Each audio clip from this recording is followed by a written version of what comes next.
everyone. You're listening to After Hours. I'm Felix. I'm Mihir. And I'm Charlotte. Charlotte Howard's back. Yeah. Welcome back, Charlotte. Thank you. It's good to be back. It's wonderful to have you.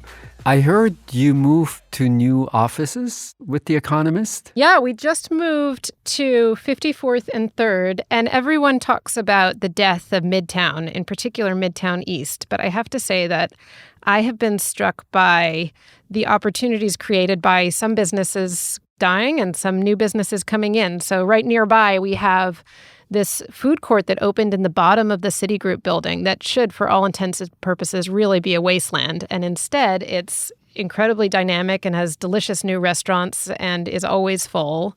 And there's a Black Seed Bagel that's opening across the street. So Ooh, okay. Midtown Manhattan has its challenges, and I don't envy the people who own some of these really big empty office buildings. Nevertheless, there are signs of life. Wow. A good new food court, Charlotte? Like, what kind of an improvement is that to your quality of life? Because for me, that would be pretty massive. It's pretty huge. I have to say that my bar is low, so I count any small new eatery as a big improvement to my daily quality of life. But yeah, no, this is big. Fantastic. And then we brought topics, of course. What do you have for us, Charlotte? I am a former health reporter, and I used to write extensively about obesity and some of these new weight loss drugs and the enormous opportunity, both commercially and for the world's health, that they pose. And they raise all kinds of interesting questions about what insurers should cover, how we think about the role of free will versus medical treatment in some of these chronic conditions. So I'm looking forward to getting into it with you both. Okay, that sounds fantastic. Wow. Mihir, and you have a topic as well? So I was thinking that we could make this like a life sciences edition, because a company that we've never really discussed but is really phenomenal and interesting is Moderna. Oh, that right. was Yes. basically nothing 3 years ago and is now just a juggernaut of sorts. And I would just love to know what you make of their rise. They've had a couple of stumbles, and where you think that is all going. A life science episode. I don't think we've ever done that. Yeah, exactly.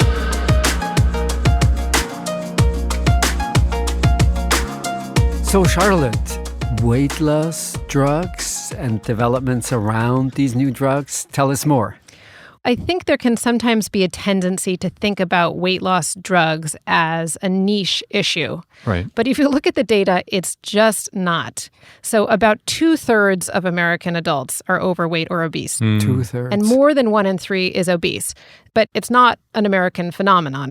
You see rising obesity rates around the world as countries get richer. You look to Saudi Arabia, to Mexico. There are all these places where obesity rates are on the rise.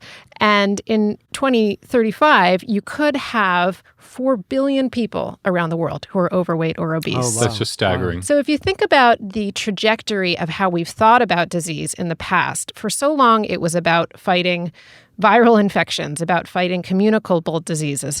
But going forward, it's really about managing chronic disease.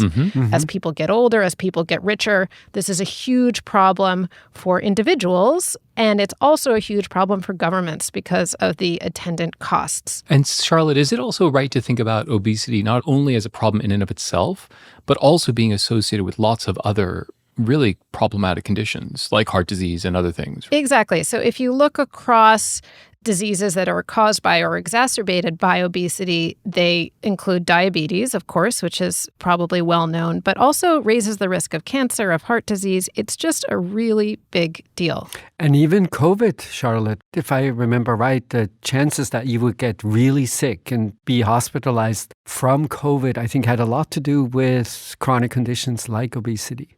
That's absolutely true. That was borne out in the data around the world, that you had much worse rates of death for people who contracted COVID while also being obese. And the interesting thing about this as a health phenomenon is when we think about cancer, or even when we think about high cholesterol levels, there's no blame associated with those diseases generally. Yes, smoking can bring on cancer, but largely we see cancer as something that just deserves medical treatment.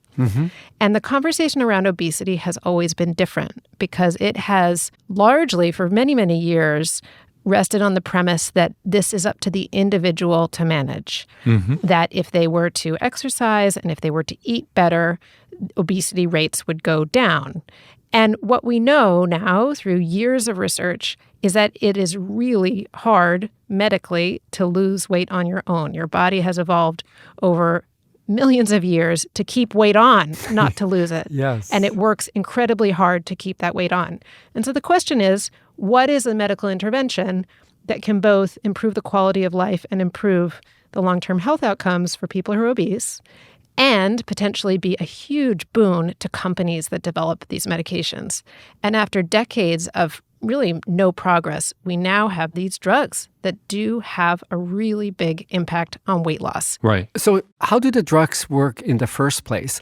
I seem to remember there was an earlier class of drugs that was not very effective. The long story short is the way these work is they copy hormones that make you feel full. People don't eat as much when they are taking these drugs.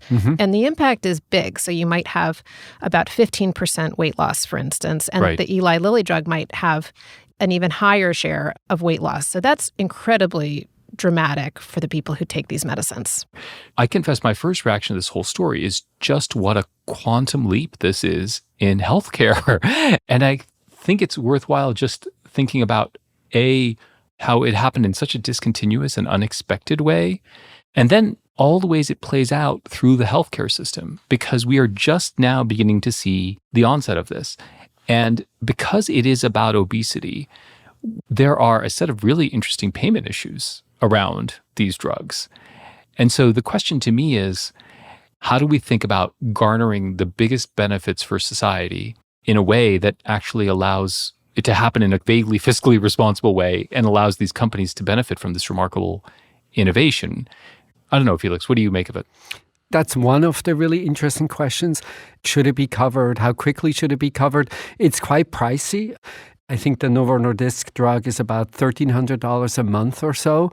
And one thing to keep in mind, which I think is sometimes surprising to some of the patients, is that once you start taking it, this is for life. Right. This is not something that you can take for a little while, or if you go off the drug completely, there's a very big probability that you'll go back to your original weight.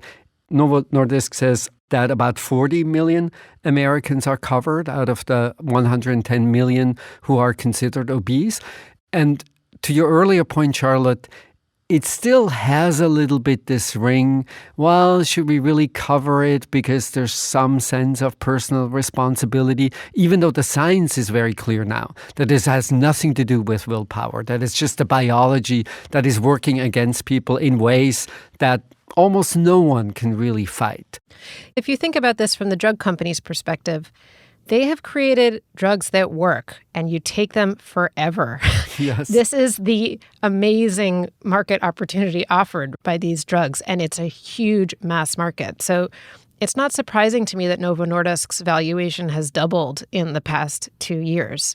But if you think about oncology, which is where a lot of drug makers have invested, that model is around orphan drugs. So you find something that really works for a very, very small population. It's really targeted, and the drugs cost a ton. This is not an orphan population. This is a third of Americans. So I do think the pricing question is particularly interesting in the American context as Medicare begins what is this huge experiment, which has never existed before, that it is going to start negotiating some drug prices. So if you look across European markets, governments have been negotiating drug prices forever. Right. That has been anathema within the American market to date. But the Inflation Reduction Act, which was passed last year, did include that Medicare can start negotiating. So these drugs later in the decade will probably be part of that negotiating process. And it will be fascinating, I think, for some of these huge blockbusters to see how that unfolds. Will the political will remain to continue negotiating drug prices? It's hugely controversial. Drug companies to date have been really successful at fighting this kind of thing, and they're working hard to try to repeal it. I don't know if either of you are concerned that this drug could end up exacerbating a lot of issues that we struggle with about body image broadly. If this drug becomes widely used as effectively a way to suppress one's appetite, there is something in my gut which says, wow, this could lead not just to what you said, Felix, which is people being on it for a long time and then stopping and finding that it all goes away. But do you all see this as an unalloyed good, or do you see the potential for problems? At the core, what's really tough about obesity and what's tough about the medical question is this asymmetry. It's relatively easy to gain weight, and then losing the weight that you have gained is incredibly difficult. No one's willpower is strong enough to really do it.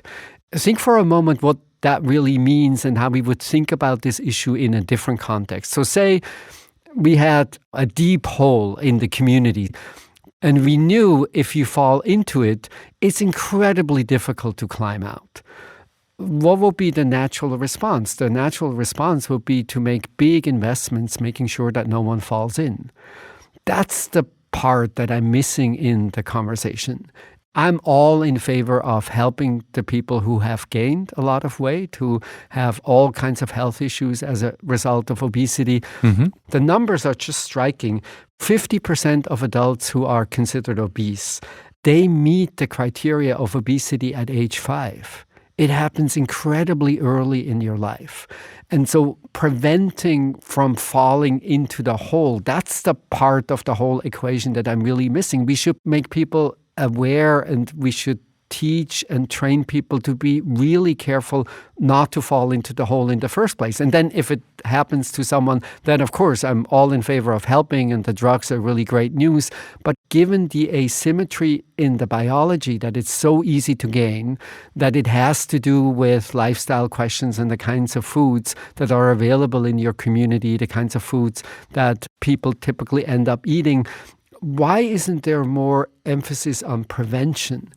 Yeah, I think that's such an interesting point, Felix, and it underscores the broader challenge that those who want to limit obesity rates have had to date. It's kind of like if you developed a treatment for lung cancer, but then you let tobacco advertising continue apace, Yes. and you allowed flavored cigarettes and tobacco marketing to kids. There hasn't been a commensurate change on the front end that you've seen on the back end. And I think for a few reasons. One is that this question of free will and responsibility has always been tangled up. Two, it's not that easy. There's not a real business model that I've seen that's that successful. I mean, you have Weight Watchers and whatever, but it's not that big a business model around prevention of obesity. There's a lot of money riding on the industries that contribute to obesity. Michelle Obama, when she was in the White House, she really tried to make childhood obesity a big thing. Much of what she tried to do was neutered through lobbying from food and beverage companies. You have both the debate over personal responsibility. You have intense lobbying from companies that have an interest in limiting regulation. There's ample debate over which regulations would be most effective. It's not as straightforward as a tobacco tax, for instance. So I think all of these factors mean that it just has been really hard to date to come up with some kind of intervention to limit obesity rates. I think that's exactly the nature of my ambivalence as well, which is not just that something is broken down, but as these drugs become more widespread, any efforts to limit it will abate naturally. And, I hesitate to say this because it almost sounds puritanical, which is we don't want to give license to this behavior and then say it's all okay because we can fix it later. You have young, impressionable populations talking about ways to regulate their appetite using effectively pharmacological efforts as opposed to self-initiated ones. I totally see why the personal responsibility trope is completely wrong-headed. But I'm still struggling with some of these basic ambivalences about the profusion of this drug into a consumer space where it will get driven to usage in so many places beyond any kind of narrow potential obesity use. Mihir, the part that is difficult in this conversation is you want to have two opposing thoughts in your mind at one and the same time. Right. On the one hand, once someone suffers from obesity, you want to do everything you possibly can to help that person. Exactly. And at the same time, it also has to be true that we should make a really serious effort to limit the number of people who get to be in that condition in the first place. And we do have tools. So think of a really generous subsidy on healthy foods that are good for you to eat so that the economics of better, healthier food are completely clear. If you are on a limited budget and you go to the supermarket, the best way to shop for your family is just to buy everything that is healthy. On top of that, we know that if it comes to predicting health outcomes, fitness is actually not the same as obesity. And Yes. you can be fit and you can lead a pretty healthy life even though you might struggle with your weight. Exactly. We think, well, once you've gained a lot of weight, what's the use of you to go to the gym or to go on a walk or do any sort of physical exercise? No, in particular, if you struggle with your weight, that becomes super, super important. Right. We have quite a few policy instruments that would allow us to be more proactive. Yeah. I think that's all right and true, Felix, but I don't think that's the equilibrium we're going to head towards. You're charting a path which says we simultaneously do these policy levers that we know are good, and then we also have these abilities medically and pharmacologically, which are fantastic, and we deploy them simultaneously. If that were true, that would be great. It's entirely conceivable to me that there is this sense in which the pharmacological approach to the problem will come to dominate every other solution, because we've already seen how hard it is to implement those solutions. Yes. And then it retards those preventive efforts in some kind of odd, weird way. It need not, but it could. And that's the nature of, I think, the ambivalence I'm feeling. It's a fascinating subject for all the reasons that you just articulated, that it's both exciting and worrisome. And also it fits within this broader reality that a person's health outcomes depend on so many different factors. So it's the person's choices, it's the person's genetics, it's the person's environment. Mm-hmm. And so I think the next decade, as these drugs ramp up in their availability, as insurers figure out how to cover them, as companies come up with their proposals to regulators, as parents talk about these drugs with their kids, all these debates are going to be playing out on a scale that we really just haven't seen before. It's pretty unprecedented, actually. Exactly right. To have a condition that affects so many people and is enmeshed with these kind of broader cultural questions. Since we can negotiate now with the companies about the drug prices, whether these negotiations could be used for prevention also. There are really simple things we can do. For instance, we know that ultra-processed food is in part problematic because the companies take all the water out of that food. That slows down the rate at which you will feel full. And as a result, you typically end up overeating. That's a very creative solution, Felix, which is to use the government bargaining power, which is now newfound in the U.S. setting, to make sure that proceeds go in the way we would like them to. If you think about why insurers didn't cover weight loss drugs in the past, is they didn't do much. Yeah. And now you just have this proven effect. And that's, to me, what sets it apart. Yeah.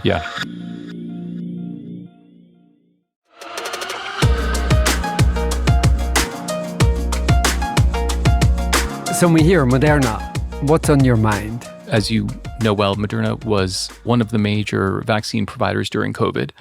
It is only a 10, 12-year-old company. It began as a venture-funded company.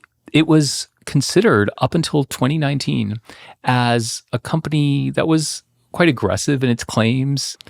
It was considered as somebody who was promising, but very, very speculative.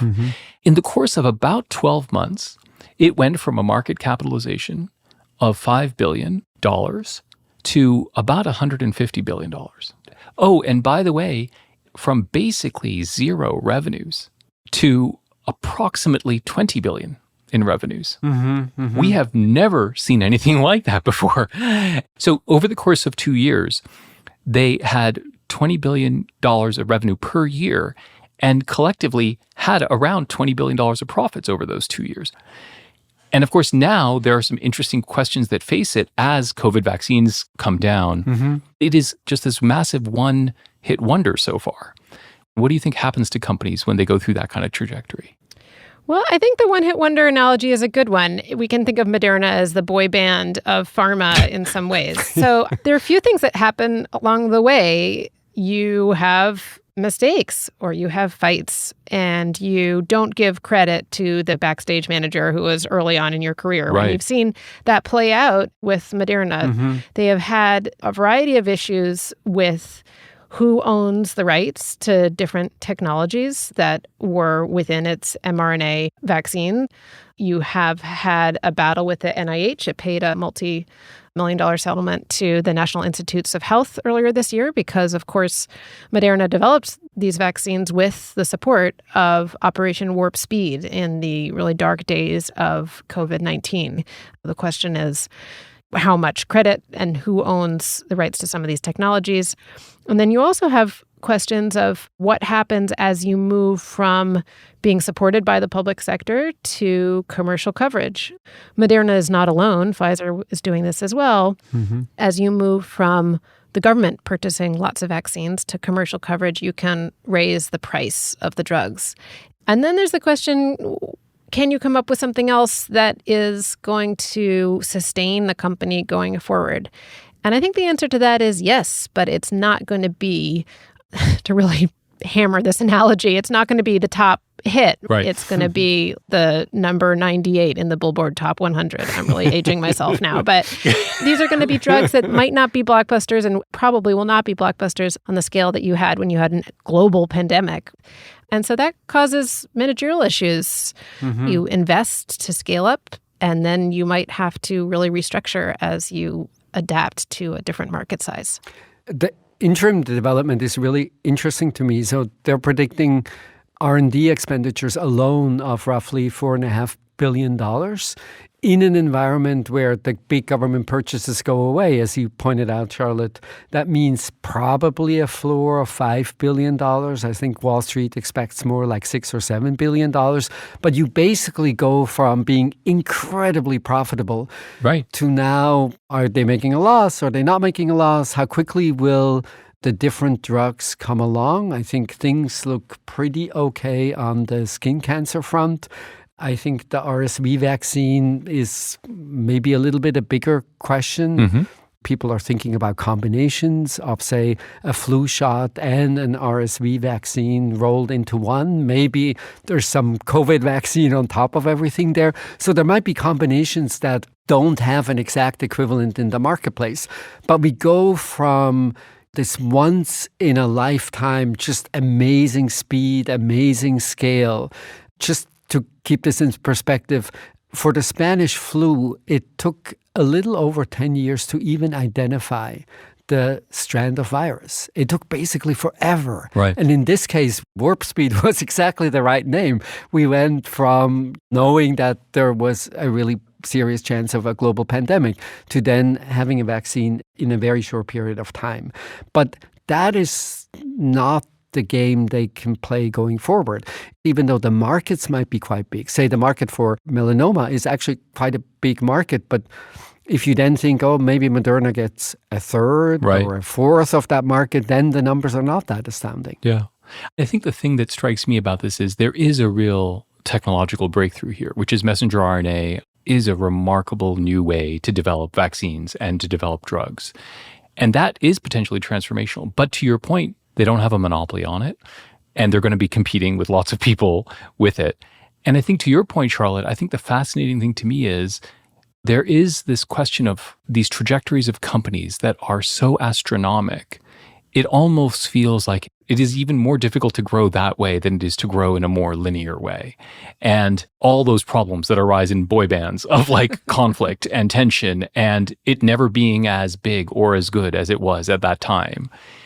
That is what I really wonder about playing out inside Moderna and what happens to a company when they go back from being born at 180 miles an hour to kind of chugging along at 55 miles an hour and seeing how that changes that company. And if they're able to make that transition, which is way harder than growing into that scale and scope with a little bit more time.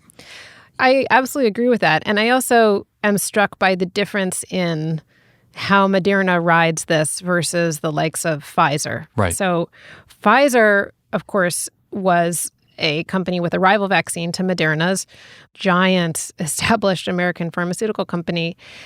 And in addition to the revenue gain for Pfizer, one of the big things that it benefited from was a total shift in the public's perception of the reputational merits of a pharma company. So they went from being evil to tested to one of the most respected companies around. And the people within Pfizer really note that and are grateful for the credit they think they deserve for having helped develop this drug that helped transform the trajectory of COVID-19 around the world. But of a company Pfizer's size, it's just not going to have the same roller coaster effect. Exactly. In an odd way, I confess that I think the right outcome here would probably be if Moderna had a market cap that was more reasonable. It currently, for example, has a market cap of $50-60 billion. This coming year in 2023, maybe they'll do $5 or $6 billion of sales because of continued COVID vaccine rollouts. If you think there's something distinctive and special within Moderna, you'd almost want them to be acquired by someone else and then have them become part of a larger pharma company. But at current levels, it's going to be hard for that to happen. So then they have to go through this down loop of the roller coaster in order to kind of get to the other end. And that is going to be tough, I think, for them. Right. Yeah. The thing I love about both these stories is there is just remarkable technological change combined with just remarkable business backgrounds. And my instinct is that watching Moderna and watching these obesity drugs over the next 2 years and 5 years is going to be absolutely fascinating. Almost as good as the boy bands.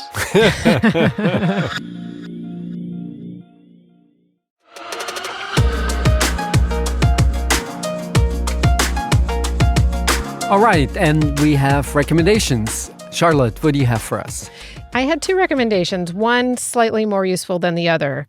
My colleague tonight is going to go see The Sign in Sidney Brustein's Window, which is at the Brooklyn Academy of Music, and I think will be really interesting. I'm going to a middle school production of The Pirates of Penzance, so I wouldn't recommend that to our listeners, but the band production seems good. And then if you find yourself in that food court that I mentioned on 53rd and Lex, Yes. go to Mazadar Bakery and get either a slice of cheesecake, which tastes like air and is so delicious, Ooh, okay. or a salty chocolate chip cookie. Oh, They're really wonderful. good. both sound fantastic. A trip to the Wow. east it is. Yeah. Felix, what do you have? I would like to recommend the latest book by Richard Powers called Bewilderment. And I don't know if this ever happens to you. If I really like an artist, I'm nervous for them when they come out with the next thing. And I loved Overstory, the previous book, so much. It had everything I was looking for in a book that I thought, oh my God, is he going to do it again? Is it going to be the same? It's almost like me being nervous about Rihanna's next music release. Can she really live up to my expectations? It's like, oh, nerve-wracking. And then sure enough, when I started Bewilderment, it didn't catch on right away. But somewhere in the middle of the book, there is this incredible Richard Powers magic. There's just enough science in there to make it interesting and semi-believable. And then you stretch the science in a way that I think has just to do with pure imagination and pure joy of thinking about what else might be true, what else might be happening. And so the book is in part thinking about life not in our universe, but in other universes and how that relates to the lives we lead here on this particular planet. But this combination of it sounds a little sciencey and then it's just an incredible imagination at one and the same time. That is just something that I think he does better than anyone else I know. So I will gladly recommend this one as well, even if you liked Overstory to begin with. Richard Powers' Bewilderment, definitely worth a read. That sounds great. So I have two recommendations. One is a little life sciencey, which is in a media landscape that's very tough. One of the most interesting media companies of the last decade, I think, has been this really niche one called Stat News. Oh, and they just cover yes. healthcare and pharma. And wow, do they produce great content. And do they have what seems like a great business model. So I would recommend Stat News to anyone who wants to maybe turn away from their devices and start learning about life sciences. It's a great place to begin. And the second is, I've gotten more and more interested in fiction that talks about business. Okay. The world of fiction is often separated from the world of business, but when they intersect, it's pretty spectacular. And one example of that is White Tiger, which is by Arvind Adiga, which is an amazing novel. But the one I want to recommend is this little novella, which is 100 pages long, literally 100 pages long, by an Indian author whose name is Vivek Shanbhag. And the book is called Gachar Gochar. And if you want a portrait of the rise of the Indian middle class, the tension in a family that's caused by business. You cannot get anything better. And you can literally polish it off in about 2.5 hours. Wow, so Gachar okay. Gochar by Vivek Shanbhag. If you're interested in fiction that actually thinks a little bit hard about business, I can't recommend a better place to begin. And you don't have to wade through 600 pages of Buddenbrooks to get a good business saga. You can get it in literally 100 pages with Vivek Shanbhag. Excellent. And this was it for today. Thank you everyone for listening. This was After Hours from the TED Audio Collective.